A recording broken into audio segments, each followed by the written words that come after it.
I was born in Madison, Illinois in 1923. And later, my daddy moved to Arkansas to take over the farm that when his daddy died. And he came down to Arkansas to take on the farm for his mother. And that's how we got to Arkansas. How did your family come to be in Madison, Wisconsin? Where did the family start, and how did you get from there to Madison, Wisconsin? Madison. Illinois. Well, I was there. We were in Illinois, when I was born. Daddy had moved to Illinois, and he was working there, and that's where we were born. And then he came back after his father died to take over just an 8-acre farm for his mother. That's what brought us back. So how many brothers and sisters did you have there? I had 6 brothers, and I mean, got to count them, 4 sisters. Oh, can you say that again? How many brothers and sisters? It's 6 brothers. I have 6 brothers. Let's see, John Earlis. 4 sisters. So what was it like growing up on an 88-acre cotton farm? Did you actually work? A little, because I was most of the stay at the house and kind of fix down and stuff. But see, at 7 I wasn't going to the field, but it was okay. What was it like growing up there? It was good. It was different. It was so different from Illinois. Just say, for instance, when my first year in school was in Illinois. Now, see, in Illinois, I was first grade. Everybody had their own room, and they had a place little room where you hang your coats and things. Now, but when I got to Arkansas, well, first let me back up. In Illinois, I just had to walk about a block to school, no more than that. And when I got to Arkansas, we had to walk 4 or 5 miles to school.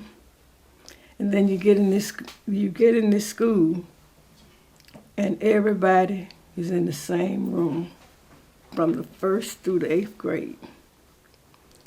And they had little nails on the wall at the back of the room where you hang your coats. And if you took your little snack, it'd sit on the back of the wall. And that was just so different. It was just hard to get used to that. That's what was strange to me when we moved to Arkansas.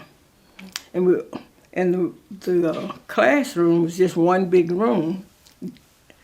And like 1st through the 4th grade would be on one end of the building, and 5th through the 8th, they was on the other end. And the big heater is right. You all know what a heater is? Definitely know what a heater is. You know what a heater is, so it is in the middle.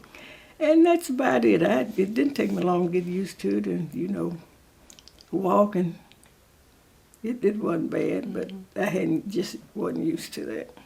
But it didn't take me long to catch on. Okay.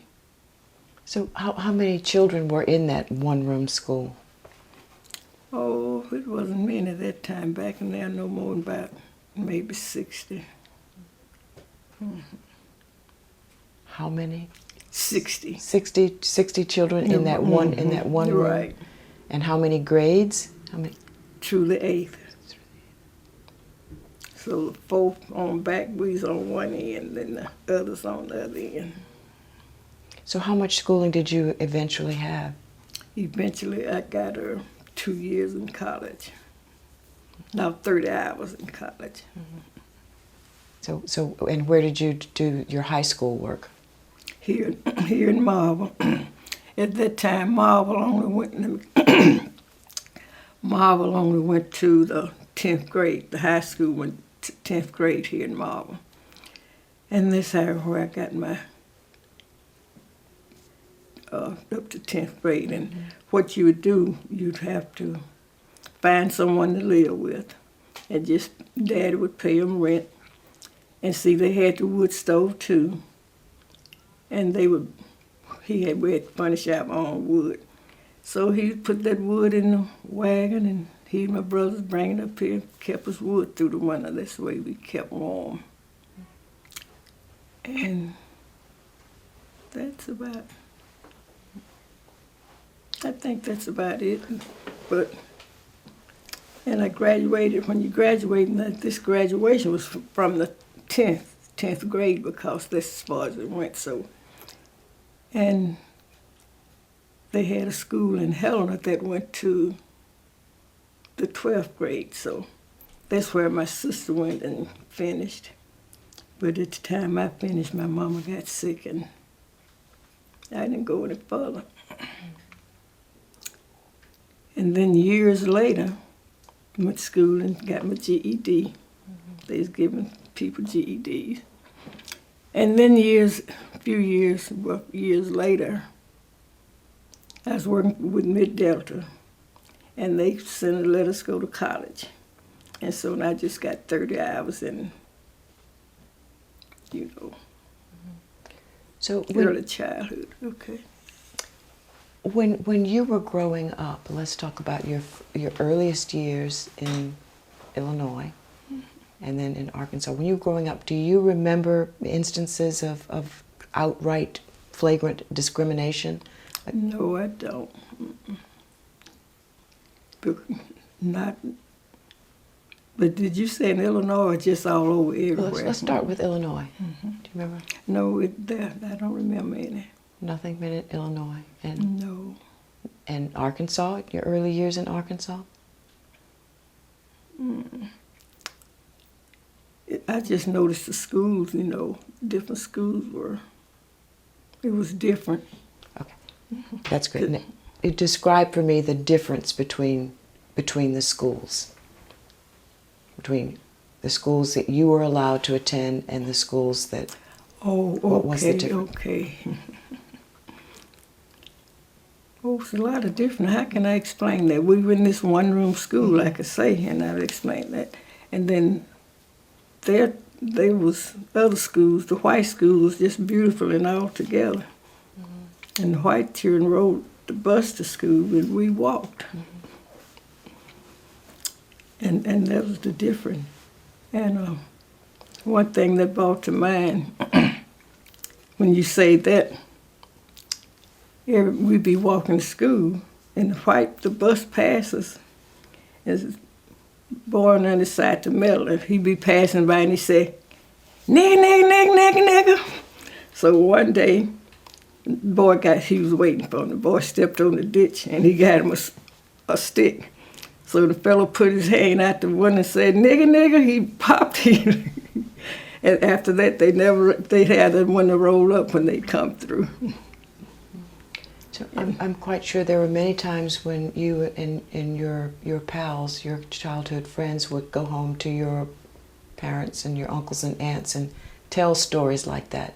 What did they say to you in response to how you were to respond to that?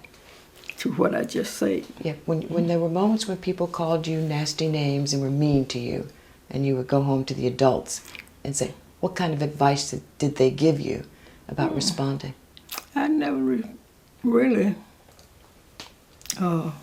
experienced being something happened at school like that, because I was just me and I didn't meddle.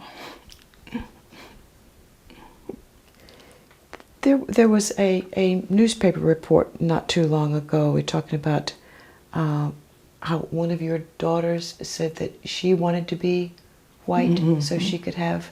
So when I got upset with her, and it's like the spirit say, ask her why.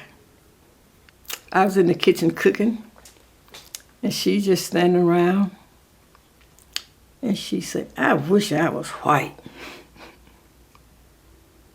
And I started, kind of like, didn't like it. I said, well, the spirit said, ask her why. And that's what she told me. So I can have some swings and seesaws and go to a pretty school. And she said it was the prettiest place. And see, we didn't have swings and seesaws at our school. But to make a long story short, she wanted to be in that pretty school and wanted to have some swings and seesaws.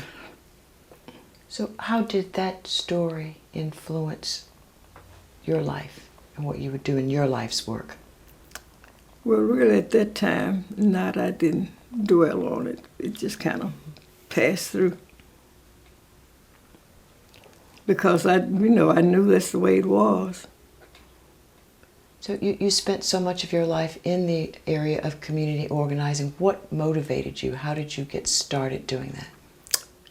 I think the first thing that motivated me, if I can kind of explain the Marvell School District, okay?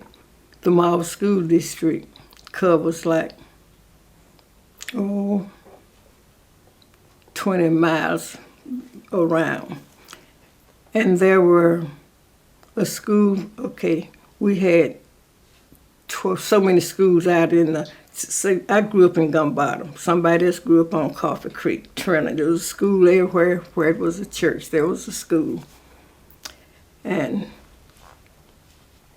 then the Marvell School District years later decided to build a school down there and about 6 of the communities came together, went to this one school. It was a beautiful school. But what happened, after 3 or 4 years, the sewage started messing up. And the sewage was back up in the school. So at first it was just water. And they would come on and say, "Oh, the bathroom flooded today." And see, I wasn't paying much attention.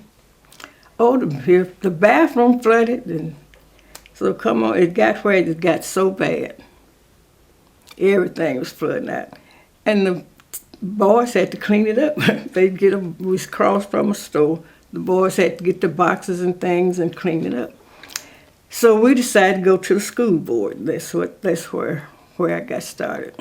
Went to the school board to tell them about it. And they would say, "Oh, they just don't know how to use the bathroom."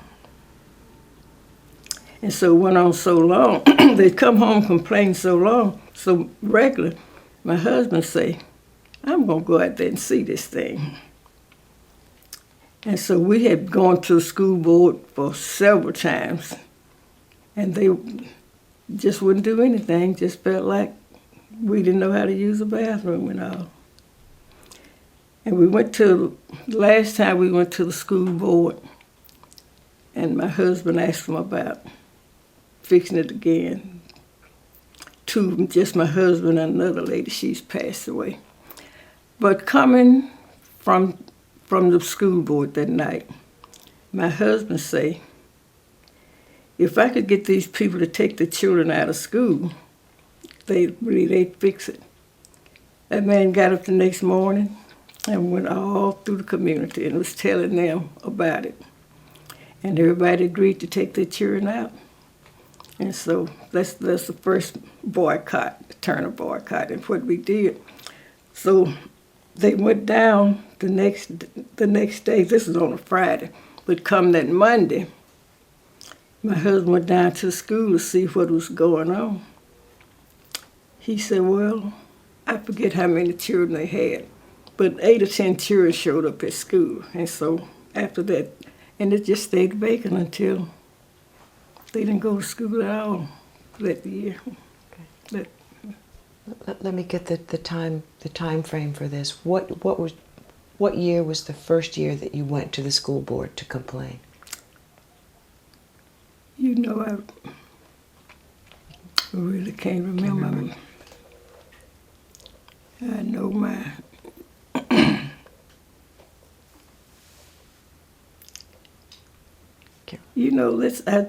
I just don't remember, because, let me see, Cenas went to that school when he was 5. Now, if we could do some math. We'll figure that out later. You're right, figure that out later, okay. Now, your husband went through the community, basically knocking on doors and asking parents to keep their children at home. Right. everyone unanimously said, yes, we will keep the, Right, and the children. what he did, now, we had this country store. There'd be a lot of men at the store. That's how he reached a lot of them. And then he took them down there to let them see for themselves. And everybody went down and looked. And that Monday morning, they kept the children at home. And how did the school board officials respond? Some of them were saying, someone overturned some of the people saying, somebody need to go there and whoop that Hog Jackson. They called my husband Hog. So somebody need to go there and whoop him. But they didn't bother us. It was fine. So did they call you in? What happened after that? How did it get to be fine? Did they call you in for meetings or? Oh no, they just I don't know, when we went to court, we didn't go to court for that. But after we walked out of school, and how did that, they send people down, or what happened, they're gonna send somebody down to see, about the plumbing. And so come to see the president of the school. His brother was over the, sanitation thing in Helena. So they sent someone down to see how it was when we took the children out of school. And so the superintendent said there wasn't nothing wrong with it. And so we wanted to have it checked. So they called a fella, whoever you call him, that came out and checked it. And he said, oh, it's fine. There's nothing wrong with the bathroom. It's fine.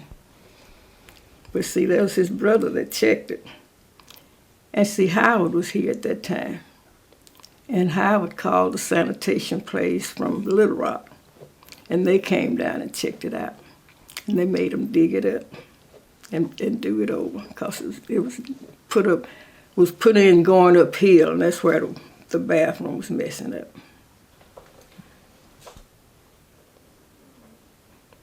And they fixed it, and we got back in school. I guess it lasted out. How long were the children out of school? I think they were, I remember, I forget what month it was, but they were out like near the whole term. Mm-hmm. Tell us what you remember about the children talking about the work that they actually had to do to clean up after the bathroom flooded. Mine was too little at that time to do it, but the bigger boys, the big children, they had to do it. And they talked about it first as just water. I wished I was trying to get a hold of this couple of old boys still living. I wished I could have got them to tell a story about how they used to have to clean up the bathroom, mop up water and all, and get pasteboard boxes from the store to, put stuff in. I wished I had one of them here, boy, because they tell that story. We'll probably find one. Mm-hmm. Let's move a little bit forward and talk about your work in the freedom movement. When you first heard that there were people who were doing work in the civil rights arena, what did you think? You know what? Now, the workers came in. They came into a family, had a meeting with a family here in town. So see, I live 12 miles out. And they came, they say I think we call civil rights workers is down.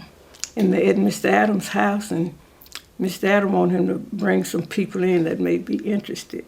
And 4 or 5 of us went to this meeting and listened to what they had to say. And to make a long story short, we got somewhere from to live. The first back up. First of all, that's how we went there and talked with them. And then they asked us to go back and get a group together and some interesting people. And we came back and checked with some people in our community, what we called Jones Ridge. And we had 6 or 7 people to meet, and they come down to tell us what they were all about. Let me take you back a little bit. Tell us exactly who Mr. Adams is. He just a neighbor, farmer. Well, he ran a little store, and he was one of the people that kind of would be, I call a civil rights worker. And of course, I don't know, we hadn't heard talk of anything, but they said, come here. It's a man, somebody here from the civil rights, and he want to talk to us. And what's Mr. Adams' what's his whole name? Overtis. Overtis Adams. And do you remember the names of any of the people that who came from other parts of the country to join this? Mm-hmm. You know, it's about 2 of them still living. Eva Mae Williams. And her brother, I forget his name, but he's a William. I may think of it before we leave. But so Eva Mae Williams was someone who came from... Oh, no, she lived in the school district. But she's one that, you know, when we come together to do something about the school situation, because she was the secretary. There were SNCC workers who were working in the area. Right. Mm-hmm. What do you remember about the SNCC workers? You remember their names, where they came from? Myrtle Glasgow and Howard Himmelbaum. And so once we got busy, you know, they was here a while before anything, we started doing anything, but just kind of got the feeling out, and we would meet, and it was, they'd always have a building full, a church full, to come out and hear what we were doing and what we were trying to do. And after so long, he said, now, y'all do it yourself now, but they would just be there. He didn't want to be the leader all the time. And that's about that. So, do you remember any other names of SNCC workers? Nancy Lane, William Lane. So many of them gone because I'm the only one left, so it's hard to think About of. the people who came from out of town. Oh, that's what you want. Oh, those are the only ones. Those 2. So what was the atmosphere like? What was the mood like when those SNCC meetings were going on here in the area? You know, it was just kind of nice. Mm-hmm. And we'd have a packed church every Thursday night. And so we just meet and come on, actually. So the people who did come from out of town, where did they live? Where did they eat? Some of them, the first place they lived with my uncle, Howard Himmelbaum, he lived with my uncle. And they had a place in Helena that they stayed. But my uncle kept them for a while until he got nervous because he had a store and his house was right by the store. And they didn't want white folks to see him coming out of his house. So then he moved. He moved way back and lived with my cousin Carrie Davis at that time. But he had to walk like about a couple of miles back through the mud and stuff to get over there. And so we said, well, won't nobody find him back there? Because see, if he just come out on the porch, open the door, the store's right there, even with the house. And so we didn't want to.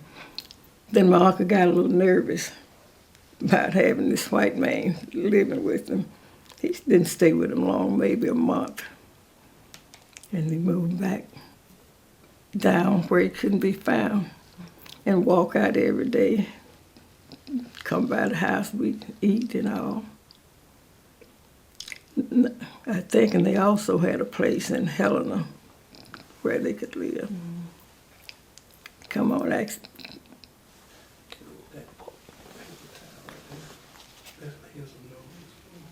This is in there. Oh, okay. You mean the paper? What was tell us the name of the gentleman who stayed with your uncle? Howard Himmelbaum. Okay. What else do you remember about him? Well, you know, we got so comfortable. One thing we did, we got a little too comfortable with him. And he'd come to the house and eat. They sit around with my children, go out together. You know, where you go to your little cafe, wherever people, and they would go out together. And it's just like, we just got very common with it. And we were blessed that didn't anything happen to us. And I remember one day when they built the Zachary housing project, and the president, the what do you call them, who's over the state? Governor, right. The governor came down that day, and a lot of people to show off, you know, they was opening up the housing project. And so Howard was there. So the superintendent of the school eased up to me. Gertrude, who is he? Who is that? I make it like I couldn't find it. No, that right there. I said, oh, that's Howard Himmelbaum. Do you remember anyone else in addition to Himmelbaum? Myrtle Glasgow. Okay, let's talk about just Myrtle. those two. Talk a little bit about Myrtle Glasgow. What do you remember about her? What I remember about Myrtle, she'd come to the house and they just the same thing. They were just like another one of my 11 children. And just remember her, just point something other than coming to the house and sitting around a table with all my 10 children and like I say, just like another daughter. And she would go to the meetings with us, and you know, they would explain different things about civil rights and things like that. Mm-hmm. So what did they encourage the people attending the meetings to do? You know, just stand up and be bold and let's get something done. And can you remember the names of the people living in the community who stood up and said, yes, we're going to be bold. Do you remember people who actually joined the movement and worked very hard? It wasn't very many that worked very hard, but most of them was for what we were doing. And then some of them was too afraid. And they just stayed back, but they would come to the meetings and listen. And I can't think of the names of the people, about 6 of them was, standing back, giving us, spinning their ideas and things. And so, but like I say, most of them was afraid. And we knew the teachers was afraid. And we didn't want them to be in the meetings because we didn't want them to lose their job. What about others who were afraid? How did they explain their fear? Now, this one man, Sylvester Mackey, told my husband, he said, Jack, I'm for what you're doing, but I can't join. He said, Jack, I'm just scared. I'm just scared. Doesn't mean I won't go with you, but I'm for what you're doing. And other than that, that's about it. And do you remember what people said to people who were afraid to get them to step out of their fear and be bold?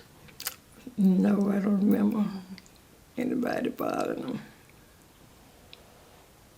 It was just a few that was bold. They was bold enough to come to those meetings.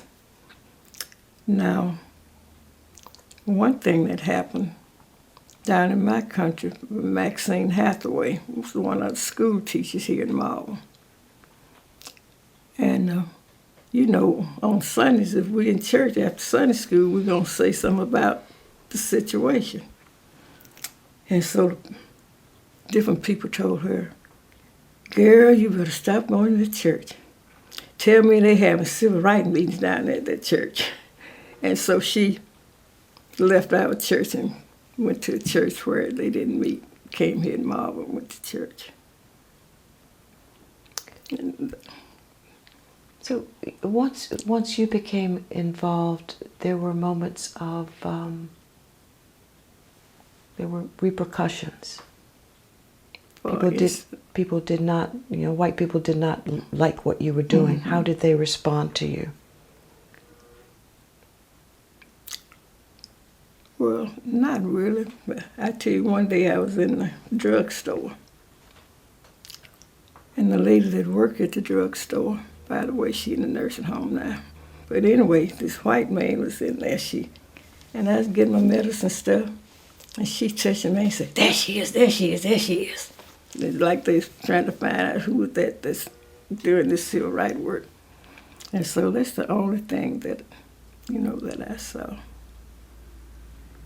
And did anyone say anything to you once you were pointed out? No, they just, I guess the fella just wants to see what I look like, just wants to see that lady that's heading civil rights. So do you remember instances of other people having like crosses burned in their yards or gunshots fired? Old Vertus Adams had a cross, not Old Vertus. This is way out in the country. I can't think of his name right now, but they burned a cross in his yard. And then John Hamilton, he was one of the leaders. He's one of the big leaders that was with us. John Hamilton and his wife. What do you remember about the time that the cross was burned? I just remember about the children. We just excited, didn't know, well, we know what it meant. But my daughter was talking, they was talking some time ago. All we know is when somebody burned a cross in the yard, that white folks didn't like you. So she said that's all she could get out of it. Then she knows some of the reason white folks didn't like you. Were there black folks who tried to respond to that in a retaliatory way? No, we didn't do anything. Just kept going on like it hadn't happened. How many cases of cross burnings do you know of? Just two. One in Masco Anderson.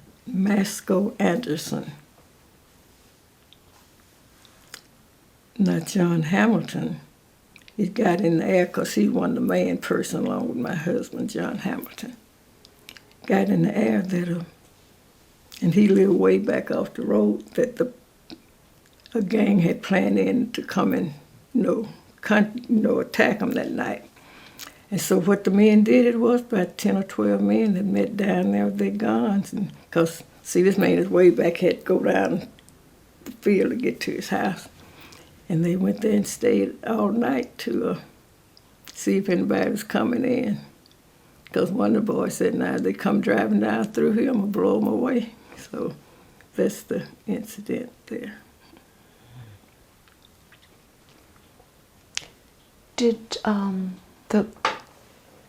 Let's talk about newspapers for a little bit. Did the newspapers did they write stories about the civil rights activity going on down here? No. No, we didn't. No, it was never in the news. Now, what was in the news, it wasn't here, but Beatrice, our executive director, she was going to school in Little Rock. And she would read it there. And it was talking about Gertrude Jackson. And now she heard some things. She would hear the children sitting around talking about it at school in Little Rock. And How much was there? How much conversation was there about the activity happening just a stone's throw away in Little Rock? There was a difference.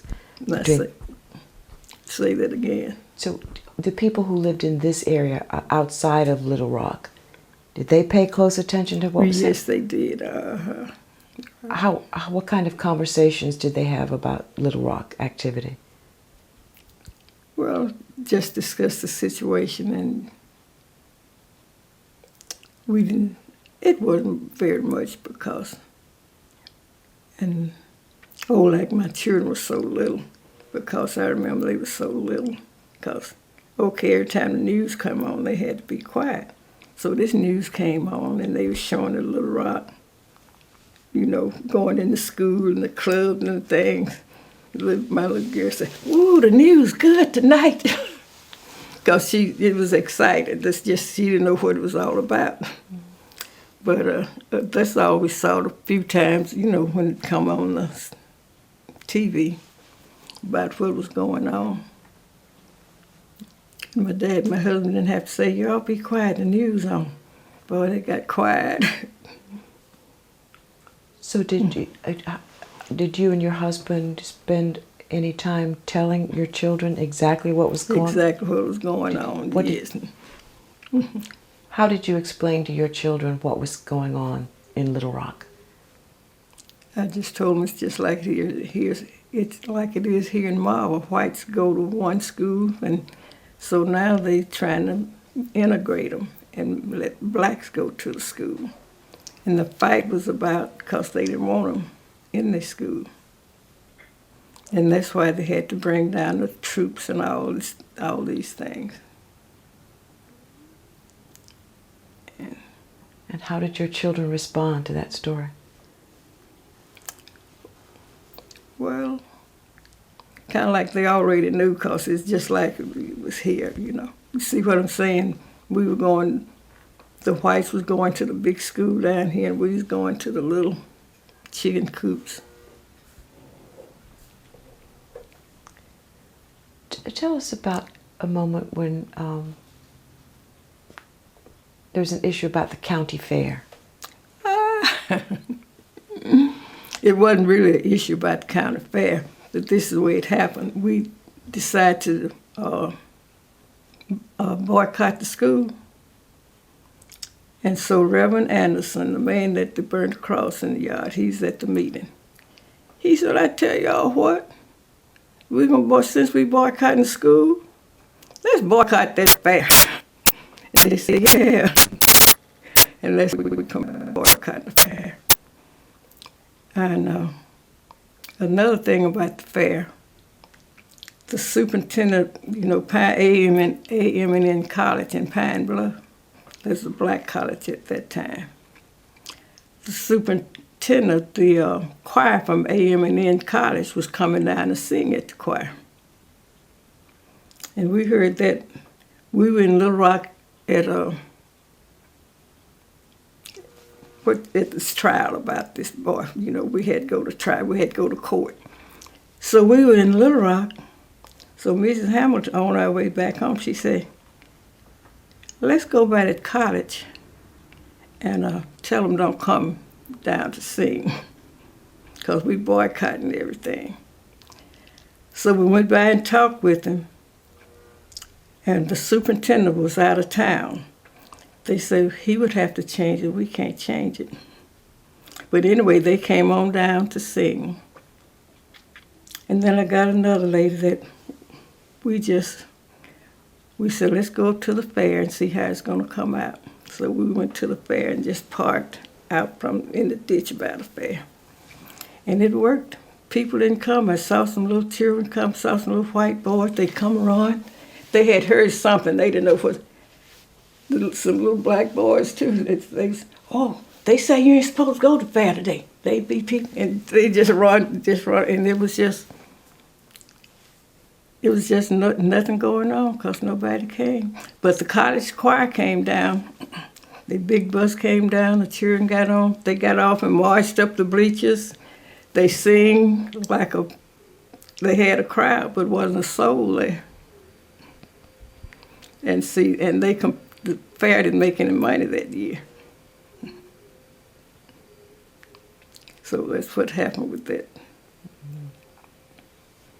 And it was just interesting to, it's like some things just motivate you. You just once you get started, you want to reach at something else.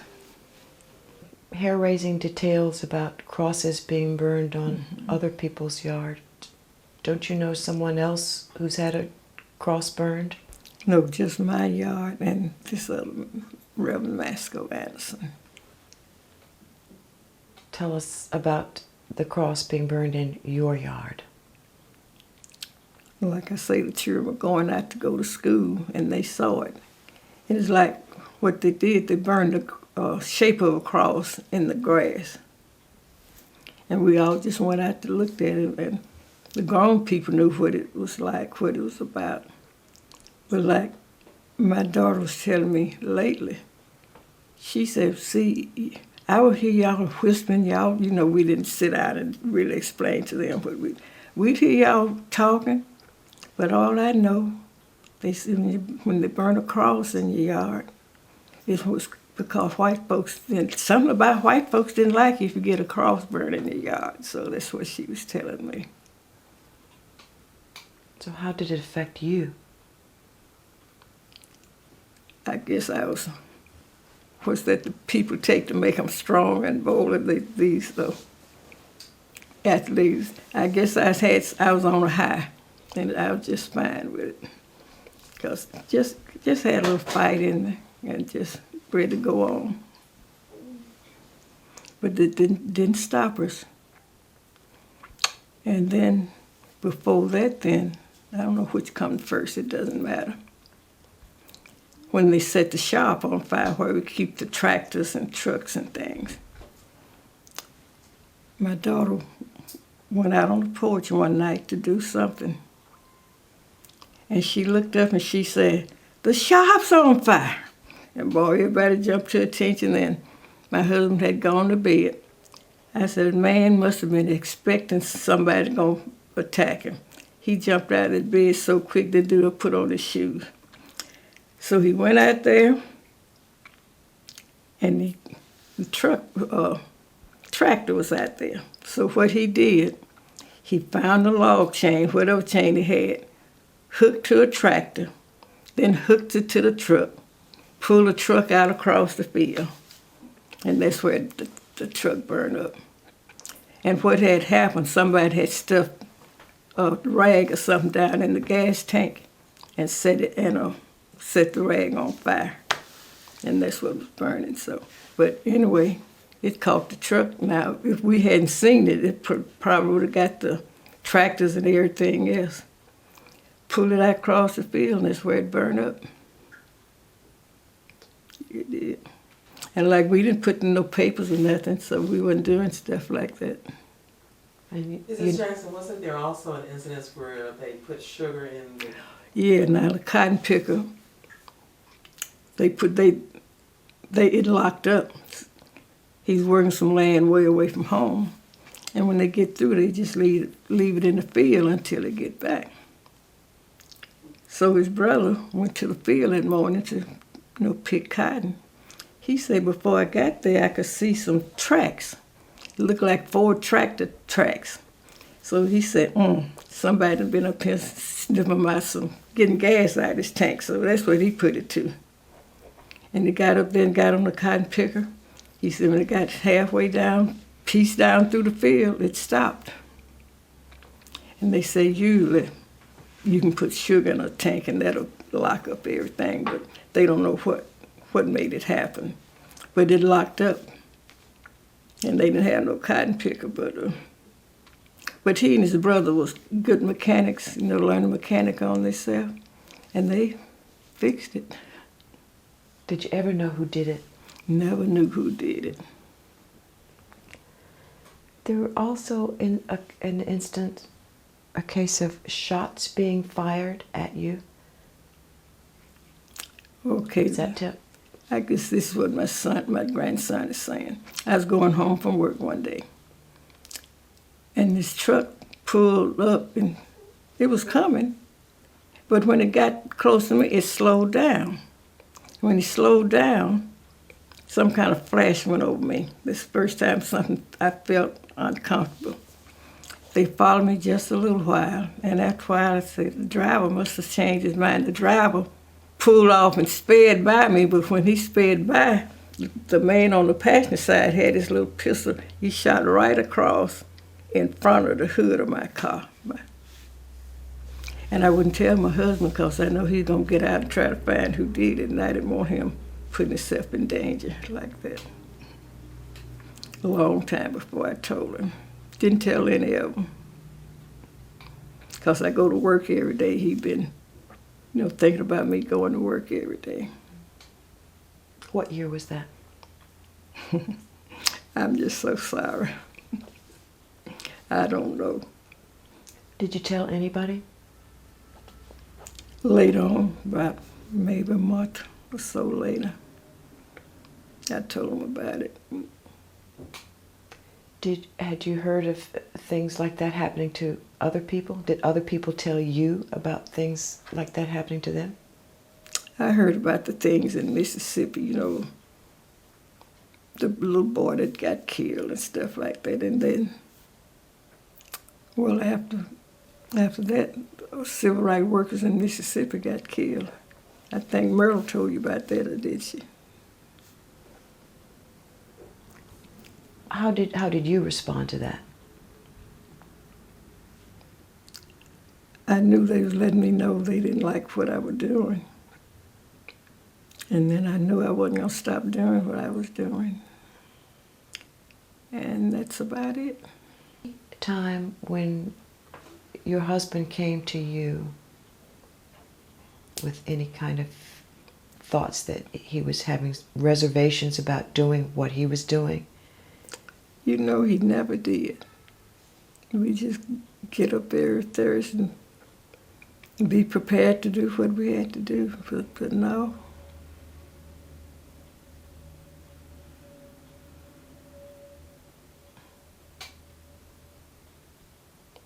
Not a moment of fear? I don't remember him talking about being afraid of nothing. But I know I can say this. To get to one of our farms, we had to drive through the white man's property. And so the man told him, three of them told him, don't come back through there. And for a long time, they went like 6 or 7 miles out the way to get to the field when they could get to it like in 30 minutes, the regular.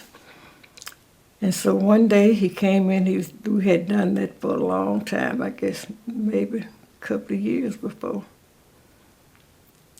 But anyway, when he left one day, he said, well, I'm gone. And he had his pistol, the first time I ever saw him get his pistol. He said, it might get me today, but I think I can get some of them. At least I think I can get some of them. And I think that's when he broke the thing about it, going through this man's field. Didn't nobody ever bother him, though. How did you feel when he said that to you? They might get me. Mm-hmm. Well, I can't explain it, but, in my heart I felt like they ain't gonna get him, but he walked out with his he called it his little piece. And that's the first time he ever mentioned, they might get me today, but I think I can get some of them before because, they're not going to come after you one-on-one. There's always going to be a crowd when they come after you. What motivated you to start a community center? Well, like I say, I wasn't thinking about it. I was sitting at my desk. See, Mid-Delta was housed in that building. I was sitting at my desk, and it just dropped in my spirit. And all it said was something for children. And it stayed there like a couple of months. Just something for children, just something within. Until one morning, Mr. Gale Thrower, the ag teacher, came to my office. And he says, Miss Jackson, I see you all have a room back there that you're not using. and he said, you know, our children haven't got anywhere to go.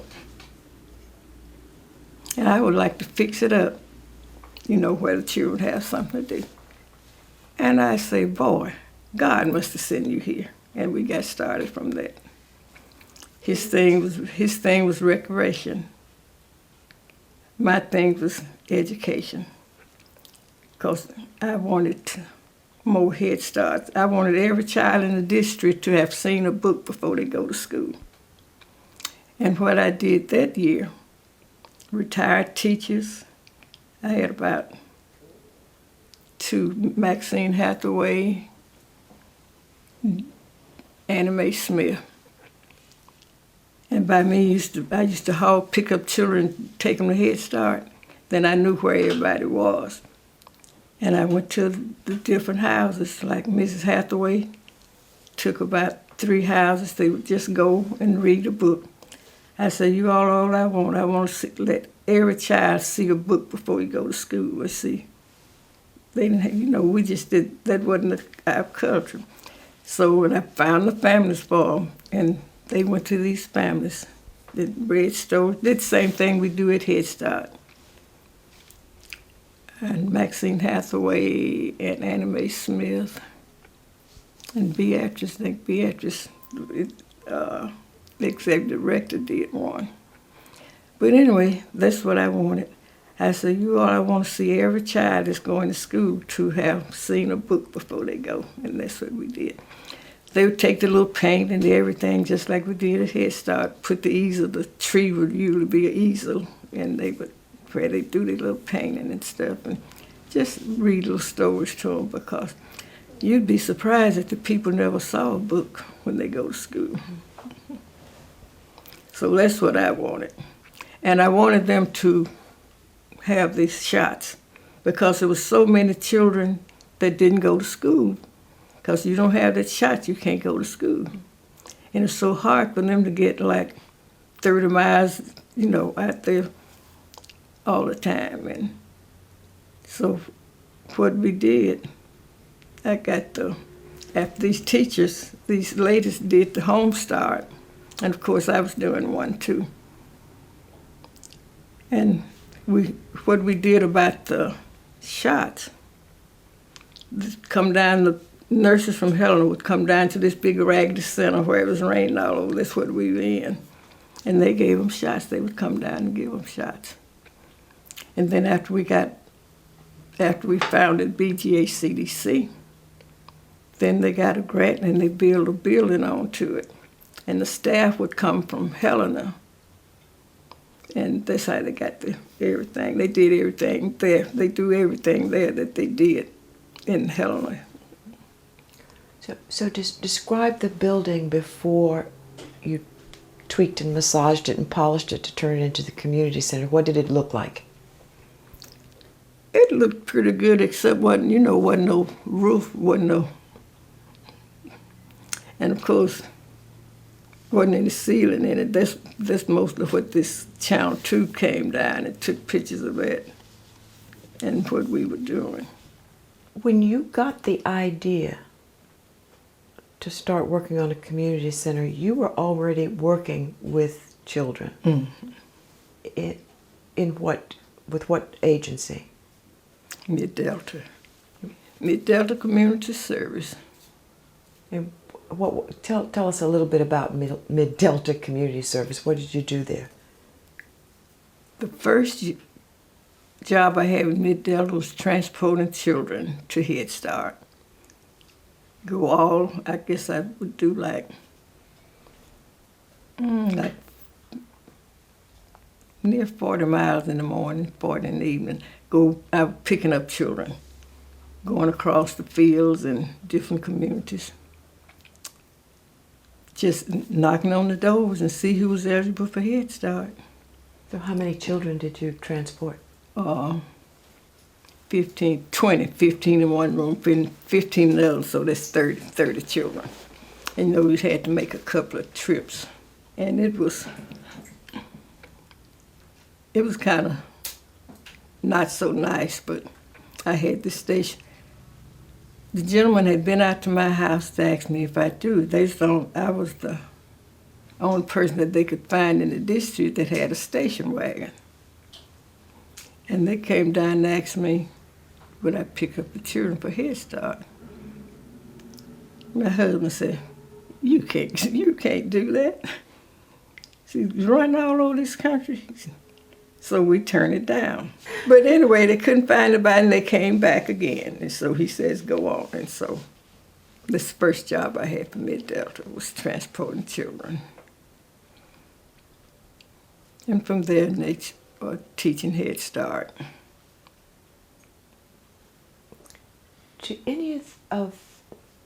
Tell us a little bit about some of the children who were standouts for you, the children that you will remember for the rest of your life there at that community center. Now you talking about the Head Start children? Start with the Head Start children, then talk about the children from your community center. Were there any that... No, nothing that really stood out. Nobody that touched your heart in a special way because they... Well, I tell you, I just thought about this little boy. He's a twin. And in Head Start, he was so disrupted. You know, when you get upset, he would get up and go around the seat. We sit in a circle, like semicircle. He'd get up and go around, tap everybody on the head, hit them, and what I want to get to, he'd get upset and he'd go around and knock the work off the wall. But we found out that he wasn't coming from a comfortable home. We think that was part of it. And so, like when I would take him for field trips, take him for a walk and something like that to cool him off. And so that's about, I forget his name. He's about the only one that really stood out. And we had to do home visits, and we found out and talked to the parents. So we didn't have him, but we had him 2 years, because if you come at 4, you could be there 2 years. Okay, I used to, like he said, picking up children. And one family lived on this white main place. And I had to go down like a little road to get to it, a little turn road. And I'd go there and pick her up. So one day I went to pick her up, and she'd have met me out on the highway with a little boy. I said, what are you doing out here? Our boss told us, the main place to stay on. Our boss told us to tell that lady that's driving that white station wagon to stay off his place. Because I don't want nobody on my place that has something to do with that Martin Luther King. And so she said, but don't worry, we're going to get off his place. And what impressed me was maybe been a little better than a year. I know it's better than a year. They had bought and built their own house. And I didn't have to, and it's good they got me off of that, because after that, I was moved to Head Start teaching, where Home Start. That's where you go into the home and teach them. You do the same thing in the home that you did at school. And so I said, now it's good they got off his place, because when I got to be Home Start teacher, I had to take all my stuff with me. And then once a month, we'd have a parent meeting, and all the houses would meet together at one house. I said, there'd been some black folks moving out, going through the turn road to his field. I said, well, they moved off just in time, so it was just great.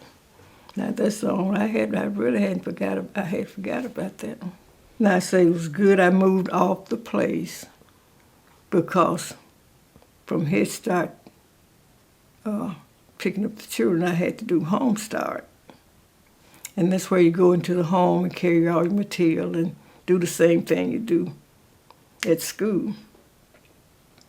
I said, now, if he hadn't put me off this place, because like I think I had 10 houses that I'd go to. But like once a month, I was required to bring them all together and have a parent meeting.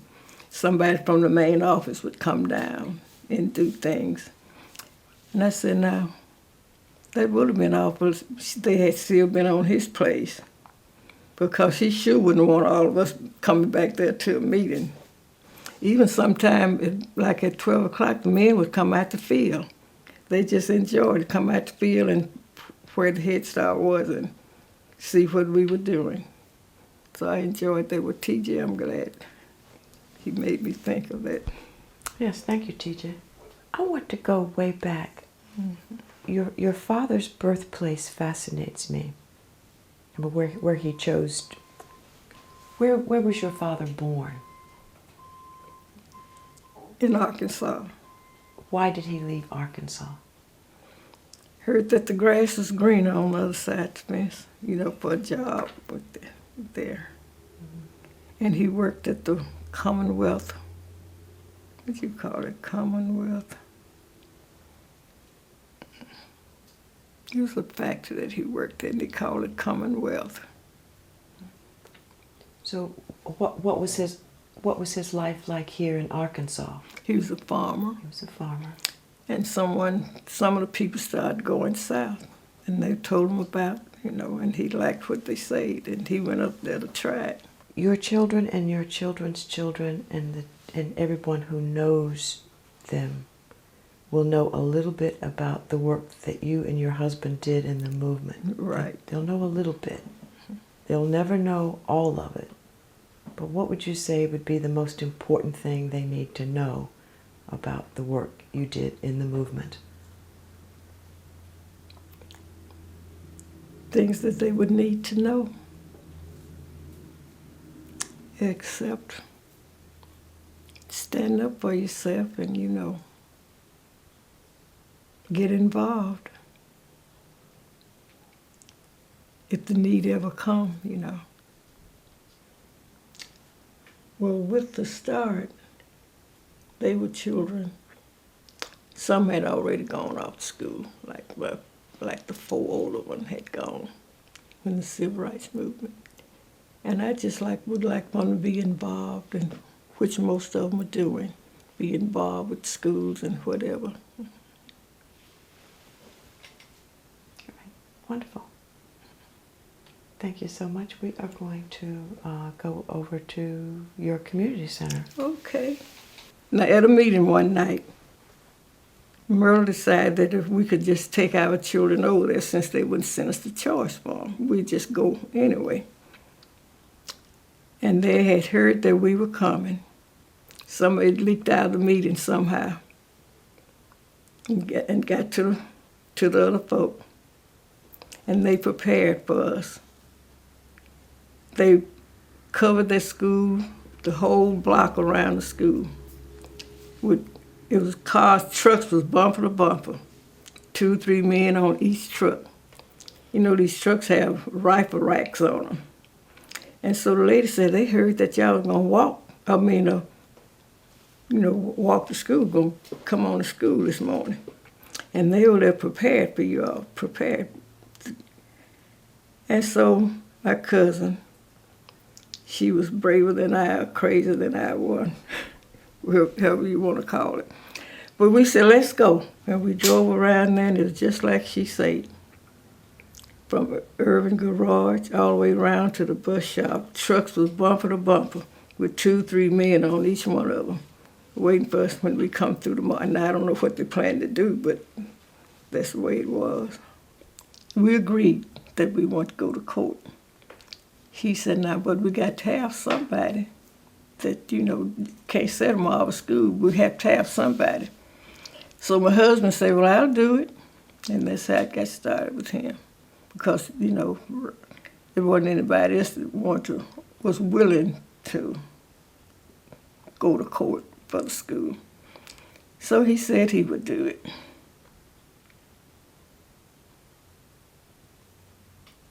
So describe some of the activity of the court. You went to the courtroom. Mm-hmm. We had to be there. Yeah. What was that like? It was interesting. It was neat. I could say this, we had a good judge that after a couple of days, he ordered them to integrate. And who was the judge? Owen Harris, because he'll be in some of those papers. But Owen Harris was the judge, and once he made his decision, he ordered them to integrate. And one thing he says, there will no longer be two buses running down the same route. One bus will pick up white and black. And the school board, they like to jump out of their seat. And that's about it. John Walker was our lawyer. What was John Walker like?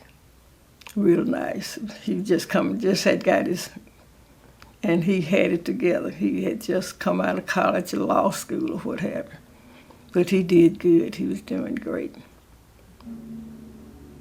Do you remember what he would say in the courtroom during this case? Remember You things? know, I sure don't. Okay.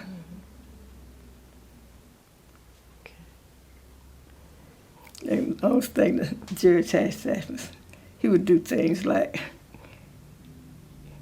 where do you know the nigger? So the judge and Walker would have him to say it right, have him say Negro, and that was just kind of funny to me. Every time they go out of place, he'd correct them. But I really enjoyed the judge because he ordered them. There will be no problem in Marvell. He said, I'll go to any price to see that there be no problem in Marvell. And And what was the response in the courtroom from? just us, and wasn't in the audience. But they like to jump out the seat. They jumped and looked at each other. And so when we went on back to school, the buses, they had to stop at them. Because you see, maybe a white person living here and then a black person there. But see that one bus would come through to pick up the white. And then there's a black bus and a white bus. And we used to watch for the school buses. Let me know when the bus coming. They just say, the bus coming. And they say, white or black? And one day my son say, what is that? One day my son says, when they say, the bus coming, he said, the bus coming, white or black? He said, yellow.